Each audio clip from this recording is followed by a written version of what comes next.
This chapter was awesome. I loved how we finally got to know what happened at the Reverie. Though it, of course, was a couple years ago since it came out, but I liked how everything tied together, and I think the timing actually was perfect, especially with what happened with the Lelouch Kingdom, how it got destroyed, then it got looped back around to tell us what happened now. Um, I like how we got a better glimpse of what happened with Cobra. Though we got left off at a cliffhanger, it still gives us something more of a insight than what we initially had. Now, of course, I knew Sabo didn't do it. I knew Sabo didn't take him out, but they painted it that way, and you still want to know what happened. And Sabo actually said that though, of course, it sucks what happened because he's considered a good king, one of the good ones. It sucks, but for the overall plans of the revolutionary, it helped. And I can see that because the normal people, they just look at Cobra as a part. He's one of their dogs, one of the Celestial Dragon's dogs. They don't look at the fact that he's a good king. Now, to his kingdom, they, of course, know he's a good king. So, of course, they probably wouldn't like Sabo. But overall, on a larger scale, I can see what Sabo's saying about how it actually helps them because it was a victory. It's a victory for the revolutionary. It's a victory for the world against the world government. So I can see how they feel that way about that. So I can kind of agree, as harsh as it is. And I love the tactic that they're using because if you think about it, it does make sense. Like, how are they going to raid the Celestial Dragons when they're on top of the red line? You can't mobilize a force unless you can get on equal ground. So what they're doing is basically like starving them out, taking their resources. And like Kuma said, not Kuma, but Ivankov said, letting them know what it's like to be in poverty and to be hungry, because now they destroyed their granary, so there's no grain, so they're relying on stuff coming in from other countries because they can't really grow stuff up there on top of the red line. So, it's a horrible thing. That was stupid of them because, like, you're so fixated on trying to be better than everybody and to be higher than everybody, and you can't even sustain yourself and have your own farmland. So they're just taking over the ships and stopping them from passage and stuff like that to deliver food. So now they're going to be hungry, and that could have so many different effects because the people that are going to protect them, they need to eat too. It's not just Celestial Dragons.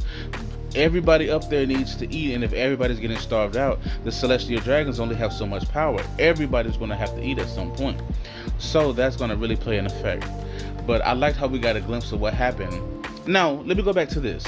With Morley's power, I think if this is just and this could be far-fetched, but there's a chance that you can make a tunnel from the bottom of the red line up to the top to where where the Celestial Dragons are, and they can be off in the distance.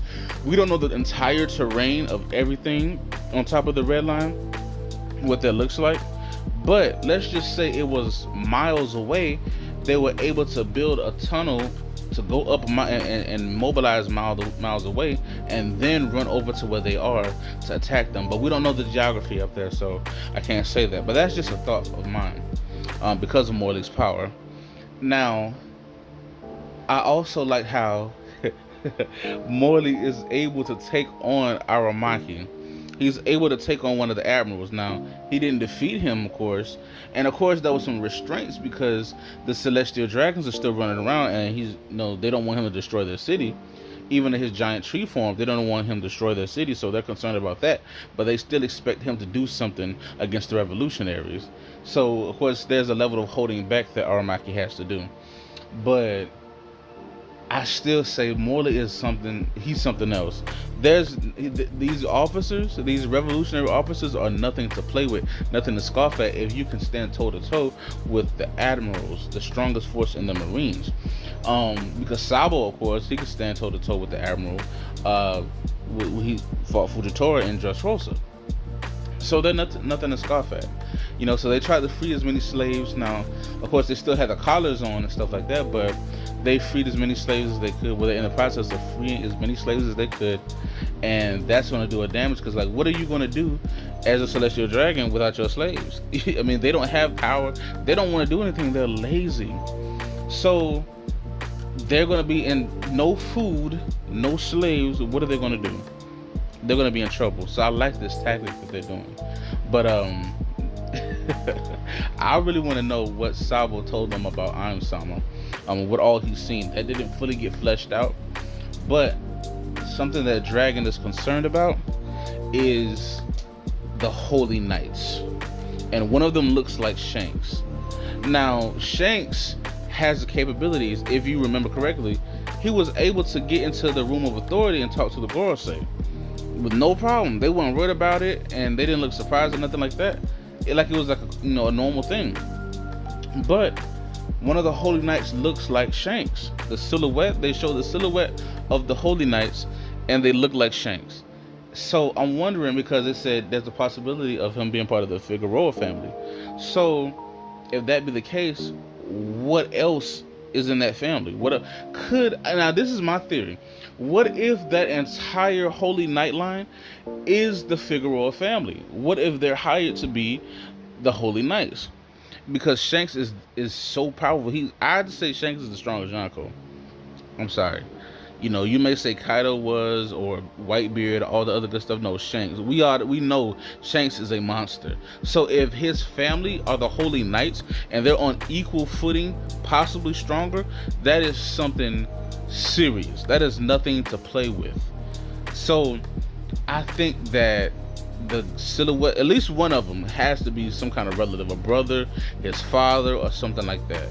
I would venture to say the whole entire group is the Figueroa family, because they have to play some significance in the story at some point.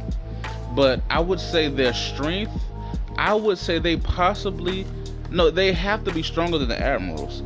The Holy Knights, they have to be stronger than the Admirals, because they'll mobilize CP0, they'll mobilize the Admirals, but they haven't mobilized the Holy Knights yet. They have them in reserve.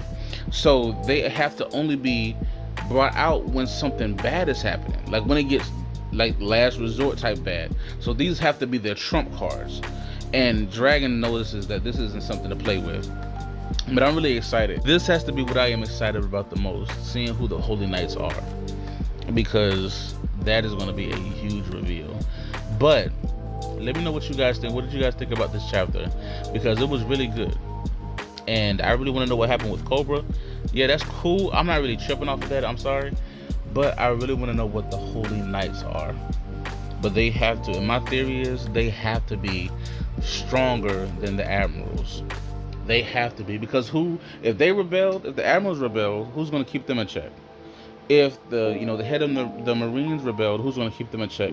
There has to be somebody. If the CP0 rebels, who's going to keep them in check? So there has to be a group who's solely loyal to the Celestial Dragons that are keeping everybody in check. And also what happens when they get out of line with each other.